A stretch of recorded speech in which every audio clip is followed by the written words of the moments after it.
In these days of social media, some people may start a rumor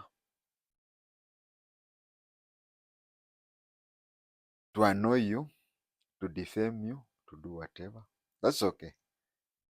But you may look at some of these rumors, and to me, I say some of them are God sent because they give you an opportunity to talk about issues.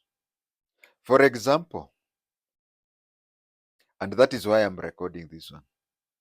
For example, many people do not know the difference or the mandate of the NIS and the DCI. So I think the misinformed, malicious rumors that are going on, I'll cover it.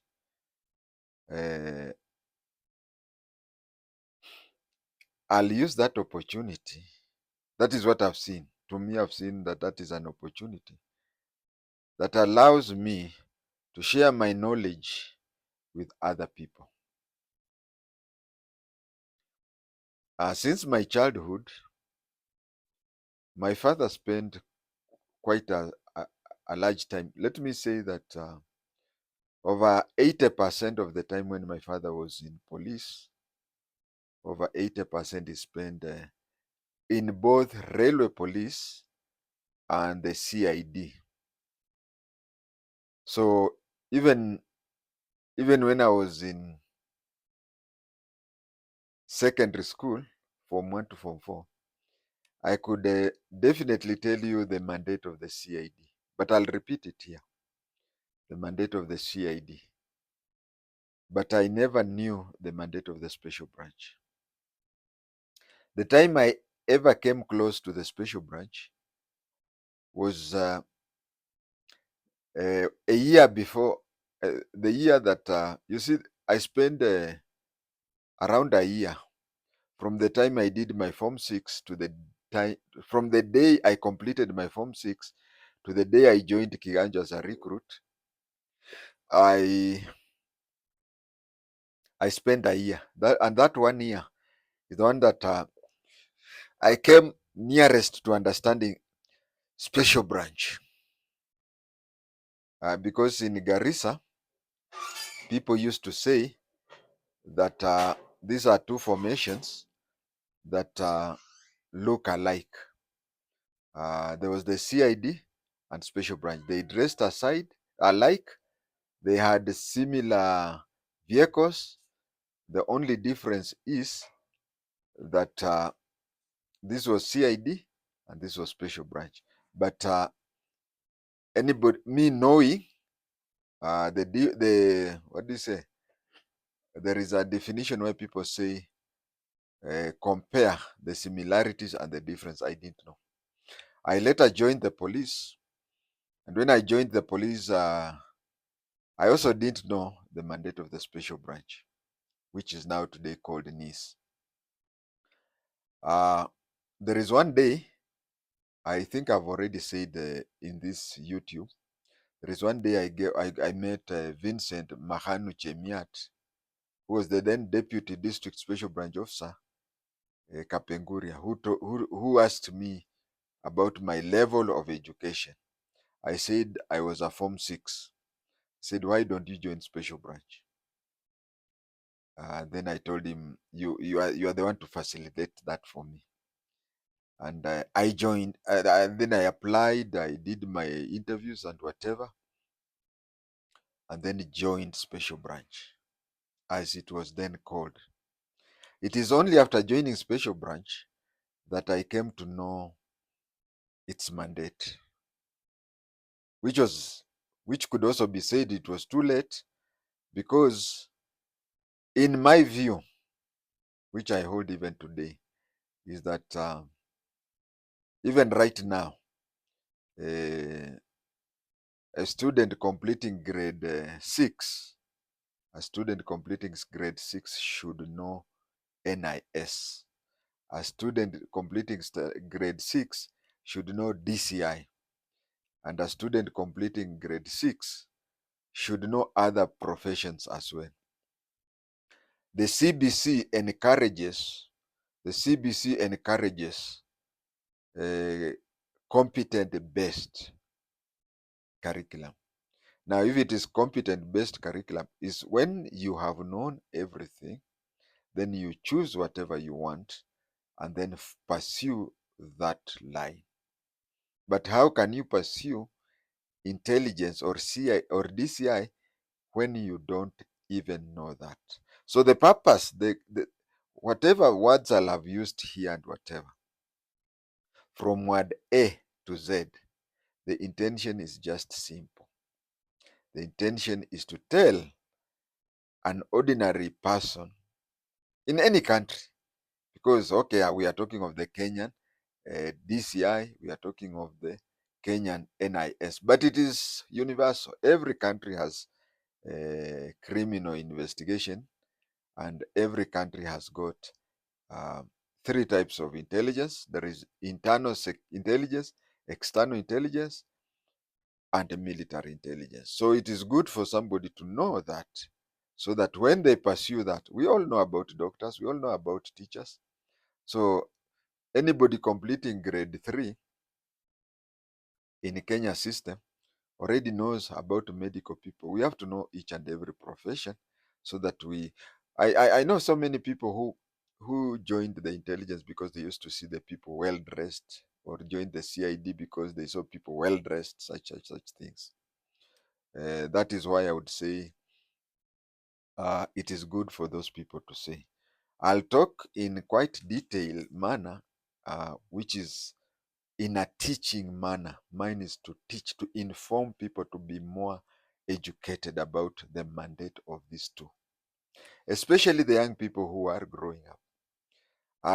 I'll repeat it, but I want to just say that the mandate of the NIS is to identify current and potential threats to the country. I think that in one sentence, that is what NIS stands about, is to identify current and potential threats to the security of the country. And what about the DCI? The mandate of the DCI, it used to be called CID, and it is now called DCI. CID was criminal investigations. Remember, intelligence is National Intelligence Service. They have eyes, but they see differently.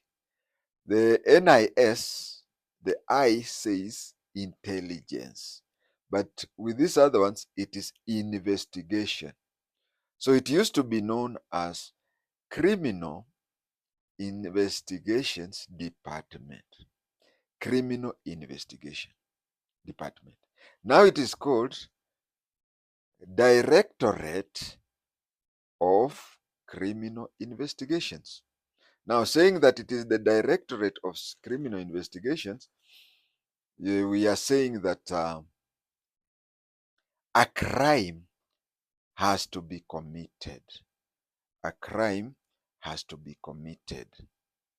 Without a crime, okay, let's talk of an imaginary circumstances. An imaginary circumstance. There's a time I talked to some people and told them, suppose Satan the devil, got saved. How many people will lose their jobs? There is the pastor who will lose his job. There is the police officer. Okay, we have even the chiefs, the assistant chief, the DO, the DC. We have the police. We have the DCI or CID. We have the prosecutor. We have the judge or magistrate. We have prisons. We have lawyers. We have a lot of people. So if the devil gets saved today, a lot of people will lose jobs. And that is why I'm saying that if no crime is committed in the country for the next 1 month, DCI will lack a job. They'll idle in their offices. So DCI, their work is criminal investigations. They investigate crimes. Intelligence people investigate current and potential threats to the country, especially security. That is their different mandate. Now, whoever was saying that the DCI arrested me because I had leaked the secrets of the NIS, it brings another question. Can a DCI can arrest somebody for the intelligence purposes? First of all, I want to address issues of arrest.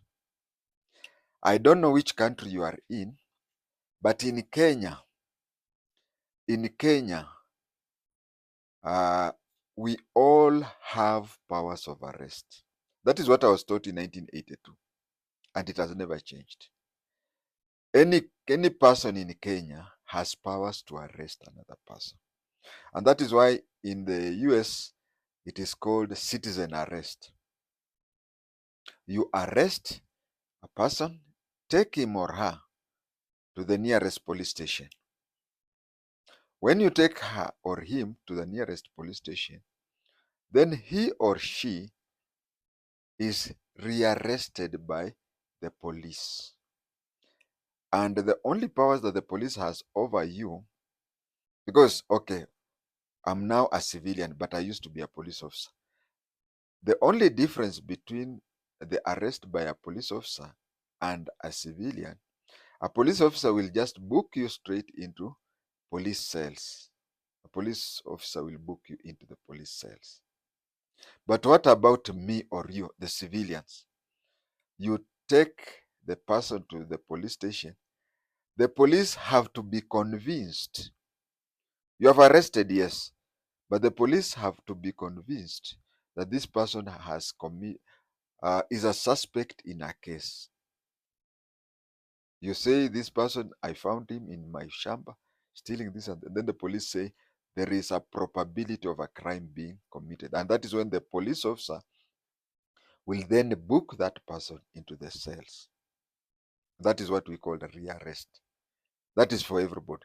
Then we have some other special arresting powers. Special arresting powers are given to very many people.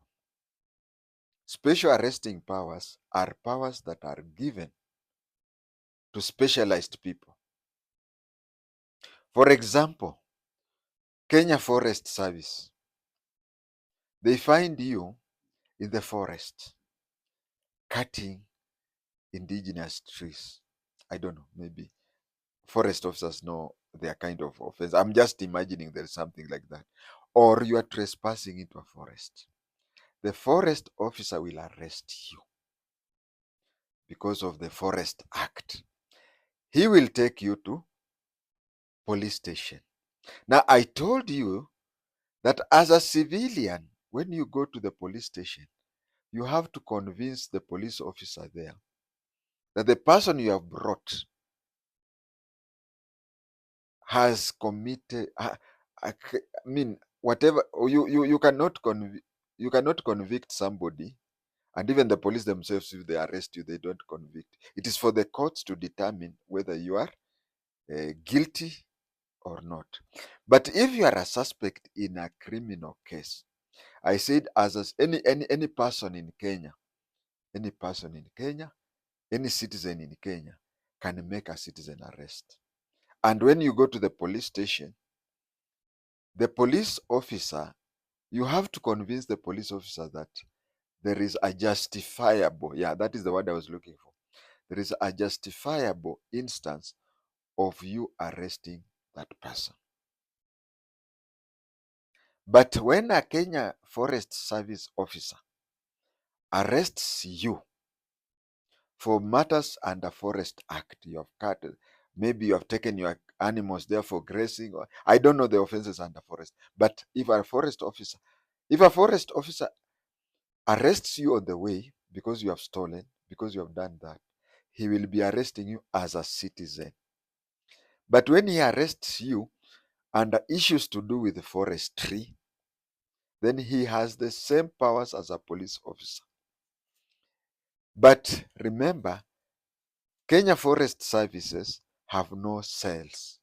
So he takes you or she takes you to the he or she takes you to the police station. Now, in this incident, the police officer will not ask the forest officer to convince him so as book you in. No. The forest officer will just come and tell the police officer, I have arrested this person in the forest doing this and that, whatever, whatever. So I am placing him in the cells. So the Kenya Forest Service officer will place this person in cells, this person in cells, and when he places this person in cells,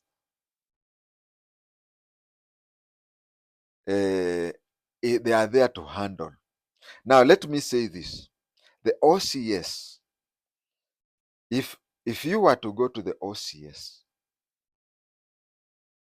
to pursue your person who has been arrested by the Kenya Forest Services officer, the OCS will tell you that I am only the accommodator of the suspect.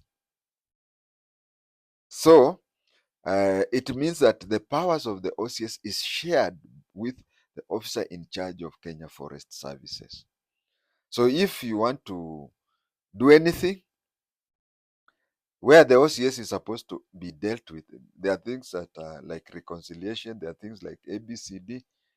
If such a thing happens, then you are supposed to go and see the officer in charge officer in charge forest, who will come there, listen to your case. In fact,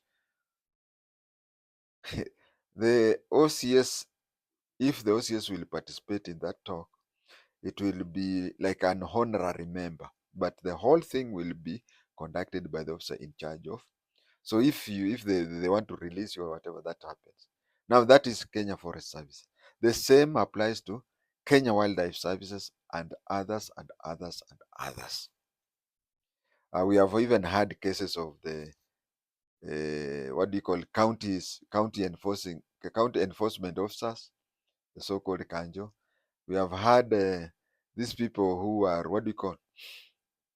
They go around looking for chemists or pharmacists that don't operate with any licenses and whatever. So they use that system.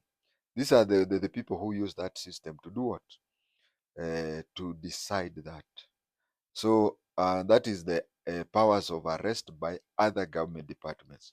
Now we go to the NIS, because whatever started this was that the NIS had arrested, no, the DCI had arrested me because of disclosing government secrets, and the DCI had arrested me. Well, as I sit here up to this moment, I do not know whether the NIS have a question about me. They may or may not. From here, I can tell you that I don't know. 5 minutes from here, somebody may knock at my door. And maybe after, I can't know what is happening there. But let me say this. Suppose the NIS have reason to believe that I have contravened government secrets, and they want me to be taken to court. This is what they do. During my time in Special Branch, we had powers of arrest. I remember I've arrested a lot of people when I was a Special Branch officer. But when they started off with the NSIS, NSIS, then they turned it into NIS, but these people were made civilians. Civilians. What do I mean, civilians? It is just a simple way of saying NIS has no power to arrest. Now, forget about me. What I'm trying to use this one, I'm trying to use this as a lesson. I mean, okay, lesson people mistake. As a classroom, assuming I'm a teacher and you are a student of mine. Supposing me or anybody else has because I told you that the mandate of the NIS is just simple. The mandate of NIS is to identify current or future security threats. Supposing, because whoever said that I'm disclosing NIS secrets, but anyway, let me not go there. What I'm just saying is that NIS, from where they are, if they have an opinion that because their mandate is to see issues to do with current and future potential threats to security of the country. Now, supposing they have identified. Now, when they identify that, they have to go to the police, tell the officer in charge, and in the NIS, they have something that they call need to know basis. Yes, they can go to the nearest police station and say that JI-TENGE, we are arresting JI-TENGE. For these other things, the charge sheet, when it is being prepared, the OCS has to know about it. It will be prepared by the forest people, the wildlife people, whatever, but the OCS has to know about it. But when it comes to NIS, they'll have to ask themselves whether it is right for the OCS to know everything, nothing, or something. So that is the only advantage that they have over other people. Now, when they have decided that, they can go to the police station, tell the OCS. They can go to the AP camp. Why the AP camp? The AP camp because when the AP joined the National Police Service, or when the two police services were amalgamated under National Police Service, all AP formations over the country were gazetted as places where they can detain prisoners. So you either go to the general duties police station or you go to the AP camp, you place your person there and process from there.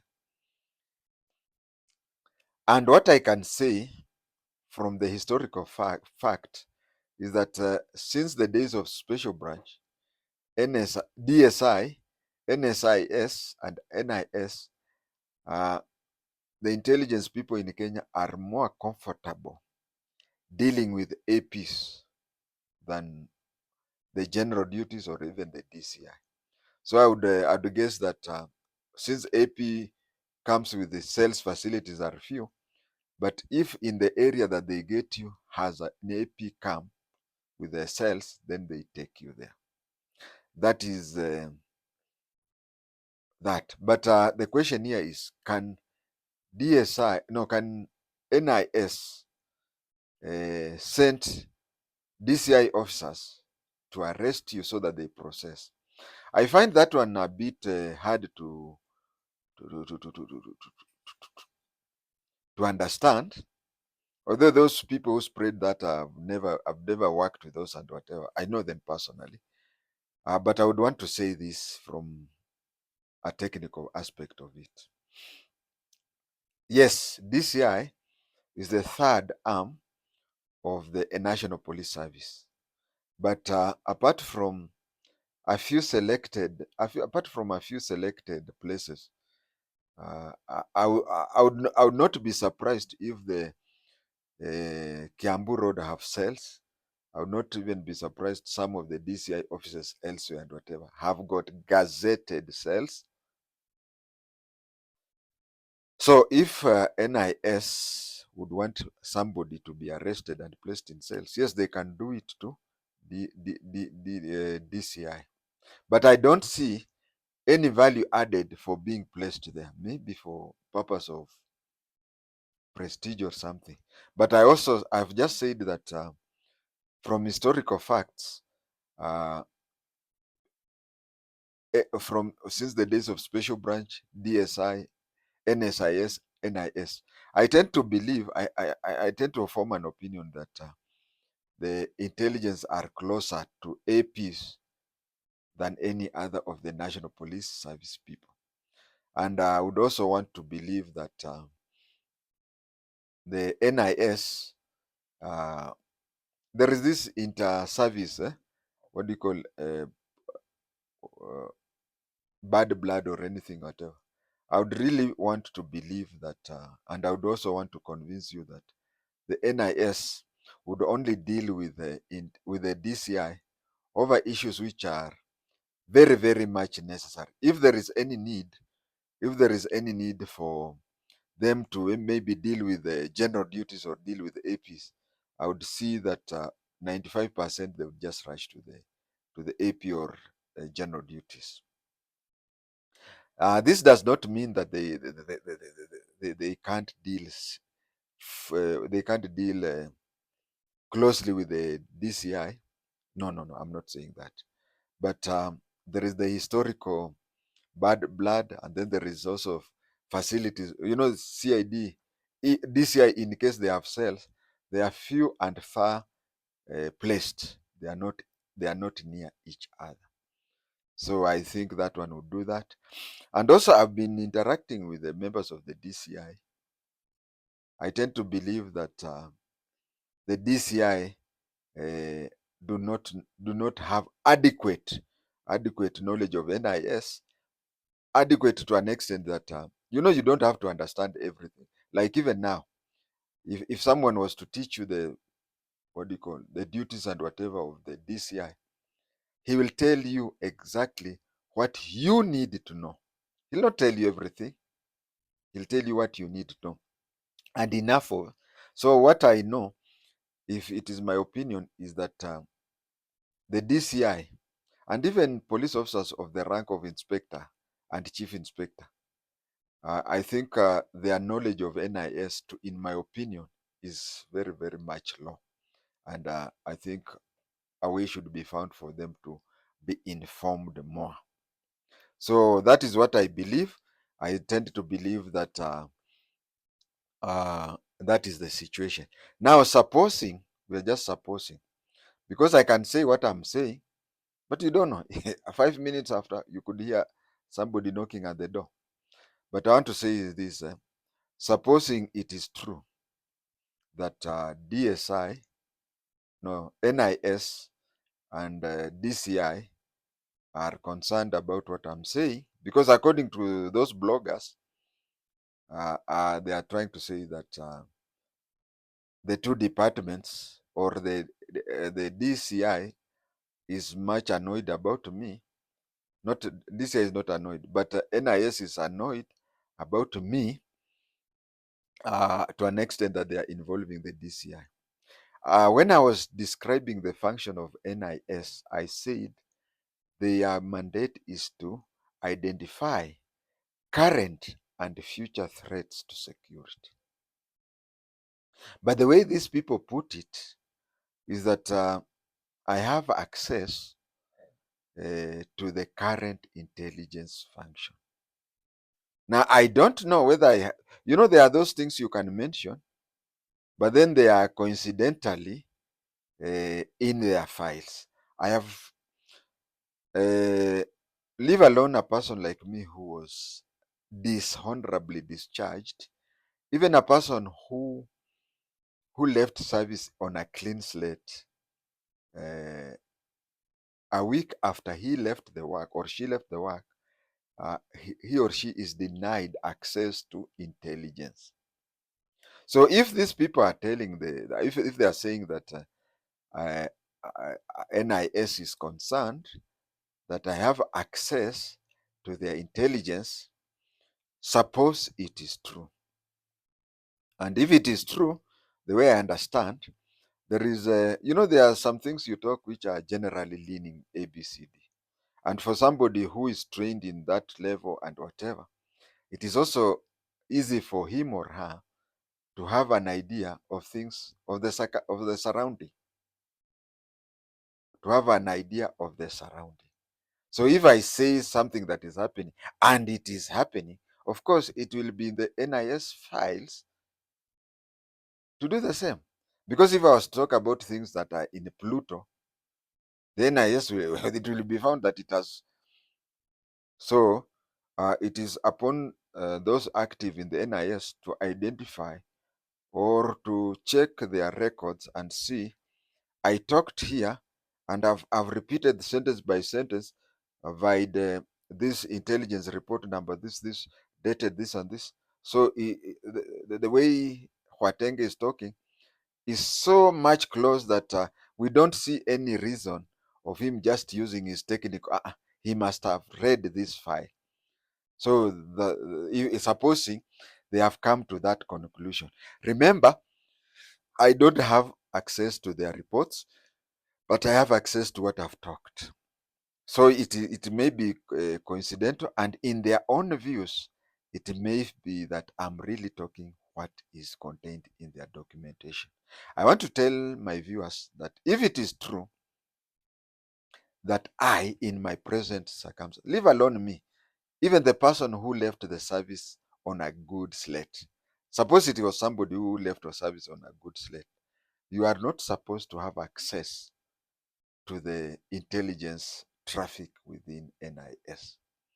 Now, if the things are so much close that somebody would believe, yes, the way these things are being talked is, it can't be a coincidence, then the NIS would use, there is nothing wrong with NIS using DCI to arrest me.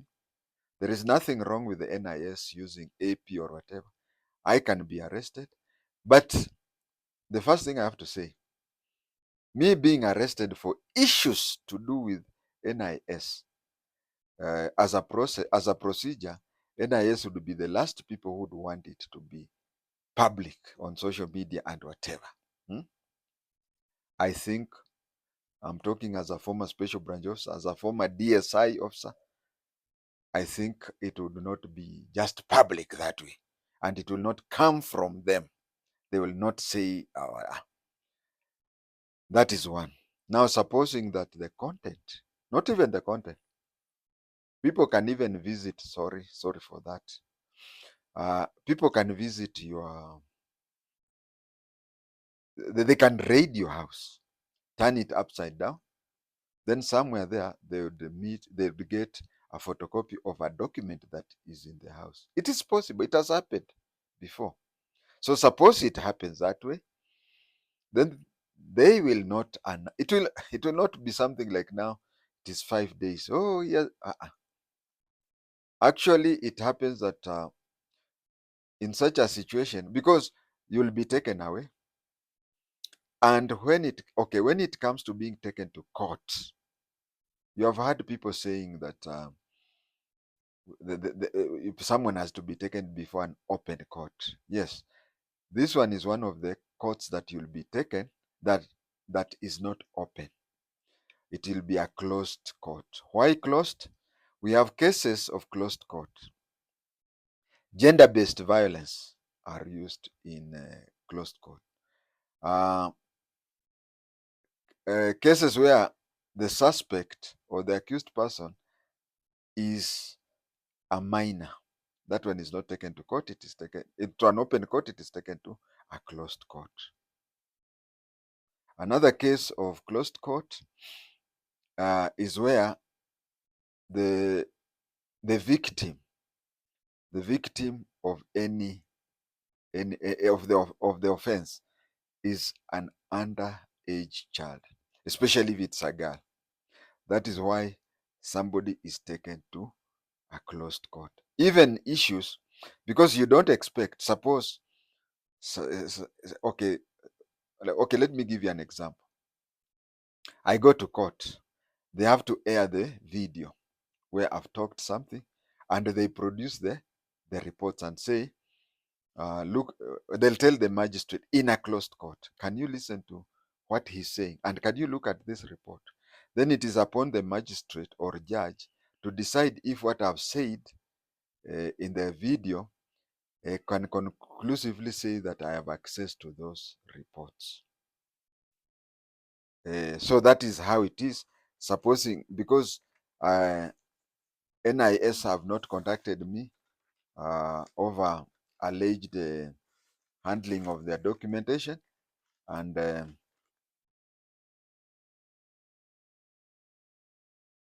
NIS has not contacted me over the alleged whatever. The DCI has not contacted me for contravening NIS issues.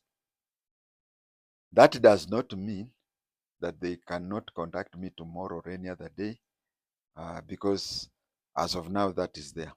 I want to lastly talk about my relationship with the intelligence in Kenya since I left service.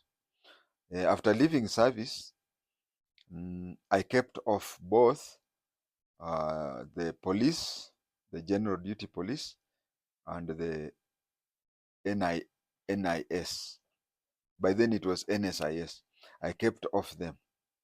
I can only say that the interactions I had with them, one, I had interactions with them due to the various electoral commission work I used to do. And when I could meet them, we could discuss various things to do with the election. Because they would come to a polling station where I am the presiding officer, and I would tell them everything that was happening there to their mandate. And I also used that opportunity to explain other polling stations within or the whole constituency, because I believed that for somebody who knows them and who knows their mandate, they get the information easy. Apart from that, I avoided them, and I even avoided the regular police. I even remember one time after the 1997 general election, I used to walk around with a t-shirt that had a campaign message from Madeira, Karatina. So after 1997 elections, I went to Nairobi, and there were occasions I would walk around with that t-shirt, which was written, Modoni Oyo, Madeira. There is somebody who stopped me and told me that his home is in Madeira. So we used to talk about Madeira, such and such a thing. And then one time I was passing. I didn't have glasses then, so I could not see far. And then there was Inspector Gabriel Omondi Sihudu, who was the deputy OCS Riruta. He one time looked at me and told that Kikuyu fellow that this fellow, he resembles a Luhya. He resembles a Luhya who was a police officer. And then yeah, it was a serious man. The serious man answered him, no, this is a Kikuyu from Karatina. And then the Sihudu, Omondi Sihudu told him, hey, watu fanana, watu fanana. So I kept off those people. But I remember for the next 10 years, I met the intelligence people twice. And I've already said about it. I met Clement Masiza on Nyange Street, where we exchanged things. He wanted to know me. I wanted to know if I had any information on the death of Ouko. I said the only information I have is what you told me. Then I moved from Webuye, went to Karatina. When I went to Karatina, I got somebody, Moses. I can't remember the second name, but Moses used to be my junior in Nakuru. So he asked me the same question and I answered him the same question. That is the minimal interaction I had with intelligence people until after Kibaki took over. When Kibaki took over, my first agenda was to go and raise my matter with the press. And it was really covered in the press. Later on, I went to Nyati House, which was then the headquarters. And they told me, they castigated me for having rushed to to the press. According to them, I should have just gone straight. I'd have just gone straight to them and I would have been reinstated quietly. But then during Kibaki's time, there was that, there was that first contact with them. And I used to meet with them.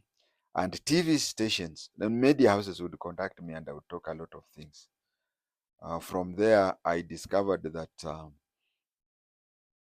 there was tension. I could meet agents. When you meet them, the agent crosses the road, even dangerously, to avoid me. But I later came to understand that uh, whatever I was saying was similar to what was with them. So they were believing that anybody seen with me, maybe that is the person who was passing the information to me. Then things just happened that way. I even remember one time I was processing to register a security company, and when I registered there, when I went to register, vetting by the intelligence took long. So from the register of companies office, I was told that it was delaying at the NIS. So I went there to find out why it was. They promised me to assist me to have the company registered, but I was told to tone down. Yeah, to tone down. No, I was told, yeah, first, there are two versions, yes, because some people are telling me the same office to tone down. Others were telling me, oh, yeah, it's quite some time. Around, is it approaching 10 years now? So, and I'm getting old. But there are some people within that who told me to tone down my attacks on the organization. Now, tone down. They didn't promise that they'll assist, but they just told me, tone down. You are attacking the intelligence organization so much. Tone down. I said, I'll tone down. Then I stayed, is it a few months or something? Yeah. Went back to the same office to see where my Nini had reached. Then that is when I reached, what do you call, the reception. And somebody called me you know, when you go to meet somebody there and whatever you are discussing has nothing, it is personal. Let's say you are related or you want to see, just the way you go to visit somebody in his office. There are some rooms where you discuss things with your visitors if it has nothing to do with the official work. So somebody called me to one of the offices, told me that there was an argument in the office whether I should be allowed to enter the compound or not. But there are those who are saying that I should be turned away, and there are others who are saying that I'm not only not only a taxpayer but a citizen of this country, and that is a public office. So there was that, and then my license was denied. My license was denied, and I had to appeal to. I had to appeal to the then Attorney General, who was Professor Githu Muigai. Said I gave my own reasons, and likely enough, it convinced the registrar of companies to register my company. So you can see that time when Githu Muigai was the AG, my relationship with them was not good. It was not good at that time. I remember there was a press conference where Githu Muigai had said that he's conflicted. He's conflicted in his position as AG. On one hand, he is to defend the government whenever there is a case. But on the other hand, especially cases where injustices has been done to citizens or people within Kenya border, and the people want the government to compensate them. So he says, on one side, I have to defend the government, but then I'm also the defender of the citizens in Kenya. Now, in cases where people have been harassed or tortured and whatever by government agents, They have been tortured by government agents, and they have sued the government. Now I'm conflicted. On one side, I have to defend the government because uh, the, I have to, you see, government paying out, it means that it is affecting our coffers.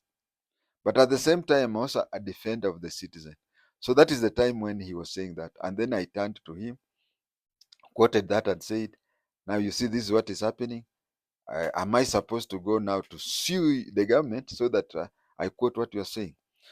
Within a month of that, I got my license. So that is how my relationship was with them at that time. They had said that me owning a security company is a threat to government. Uh, it is a threat to security of the country. That is what words of that effect. Then we continued that way. During the days of Uhuru Muigai Kenyatta, my relationship with NIS was cordial. My relation with NIS was cordial, and whenever we could meet, we used to whatever. Then after those through those time, I would not say they were pro me or anti me. No, we were just okay. I would be comfortable with them, and I think would be comfortable with me during Uhuru Muigai Kenyatta's tenure. Then came Ruto. When Ruto came, of course, I started a YouTube channel. But a lot of people, wherever I meet, anybody I meet, they say your articles are pro Ruto. The articles are definitely pro Ruto. You seem not to see any problem with Ruto. Now let me tell my viewers right here. My items are not pro Ruto. My items are not anti Ruto. My items are not pro somebody or anti somebody. No. I just say things the way I see them. Now, if those things happen to be coincidentally similar to Ruto, then it is just purely coincidental.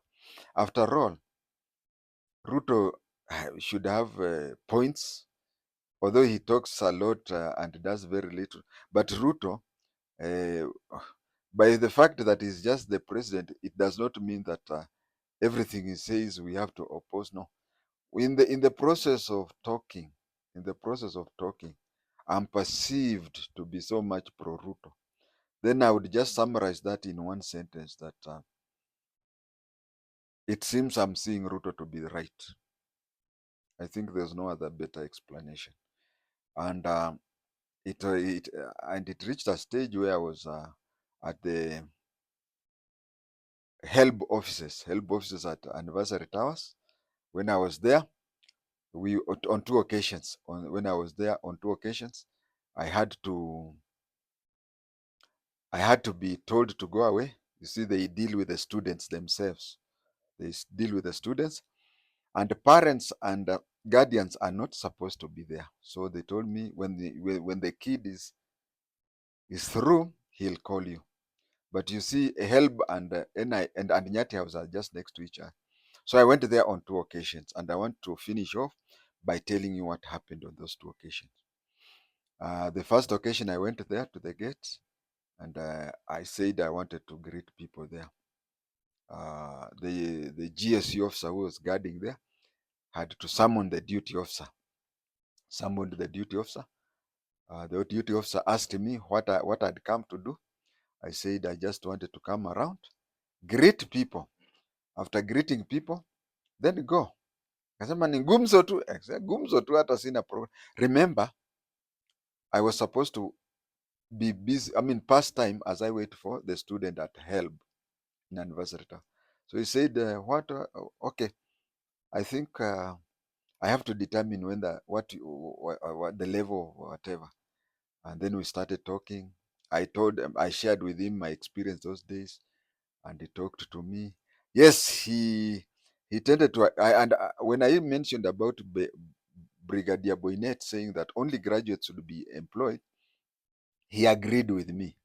He agreed with me, and I saw he was very much relaxed. And since mine was to pass time, and I had received a very friendly treatment, so we continued talking there. I saw no need of even going inside, but we talked along the road as the vehicles passed, and we talked quite some time. I think It is me who saw that the topics were exhausted, that it is me who saw that the topics were exhausted, that I requested to leave. But I was very happy. I didn't leave my contacts, but I was very happy with the way I was received. Uh, 2 months later, 2 months later, I went back because this is a case where not a few months, not 2 months, a few months later I went because this is a case of a student getting a boom in the first semester, and then the second semester he doesn't get the boom. So I went there. I was told what I was told. Then when passing there, I passed through Nyati House. When I went there, I got another duty officer there. So we talked, and I was comfortable with talking to him outside, but he told me, I'm an old man, I should not talk while standing. Why don't we go there? Then next to the sentry office, he gave me a seat and we started talking. But when we reached the stage where I talked about the NIS employing only graduates and whatever, he got interested and said, yeah, it is good for us to get feedback from you people, alumni. So he went and to the office, left me there. Actually, he even ordered tea for me from somewhere. I don't know whether they have a canteen there. I don't know whether it was the office, but he just said, letea mzee chai. They brought tea. As I was taking tea, he went to some place there, came back with a paper and a pen. And you see, for them to, to, to talk to you while they have a paper and pen, it means a lot. It means that you have talked a lot and you have talked something that is of help, whatever. And so since it is, and they knew that I'm a former, so him having a paper and pen was not of top, was of not of any issue there. He just wanted to have the whatever topics we had. I just told them that there's a challenge in one sentence.